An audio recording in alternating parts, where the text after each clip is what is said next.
எதையும் நாம் ஆழமாக விவாதிப்பது கிடையாது.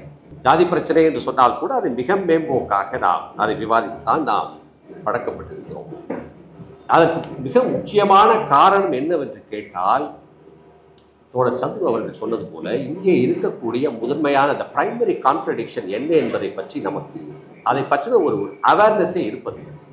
அன்றன்றைக்கு நடப்பதை வைத்து அதற்கு பதில் சொல்வதாகத்தான் நாம் இருக்கிறோமே தவிர, இங்கே இருப்பது முதன்மை முரண்பாடு என்பது ஜாதி அல்லது பிறவி இழிவு. இந்த ஜாதி தான் இந்த முரண்மை முரண்பாடு என்பதை தவிர்த்து அனைத்தை பற்றியுமே நாம் பேசிக் கொண்டிருக்கிறோம். இங்கே நடக்கும் அத்தனை பிரச்சனைகளுக்கும் தோழர் அவர்கள் சொன்னது போல, அதியோசரன் அவர்கள் சொன்னது போல, இங்கே நடக்கும் அத்தனை பிரச்சனைகளுக்குமே இங்கே ஜாதி தான் அடித்தளமாக இருக்கிறது.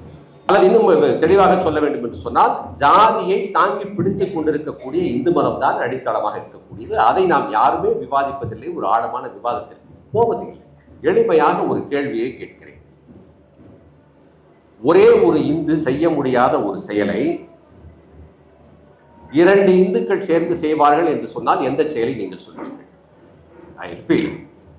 ஒரு இந்துவால் செய்ய முடியாத ஒரு காரியத்தை 2 இந்துக்கள் சேர்ந்தால் செய்ய முடியும் என்று சொன்னால் எந்த செயலை சொல்வீர்கள்? Practically nothing. 2 இந்துவால் ஒன்று சேர்ந்து எந்த செயலையுமே செய்ய முடியாது. ஒரு இந்துவால் எப்படி எதையும் செய்ய முடியாதோ 2 இந்து சேர்ந்தும் அதை செய்ய முடியாது. காரணம், டாக்டர் அம்பேத்கர் அவர்கள் சொல்வது போல, there is no associated mode of living. 2 ஜாதியாகத்தான் இங்கே இருக்க முடியும்.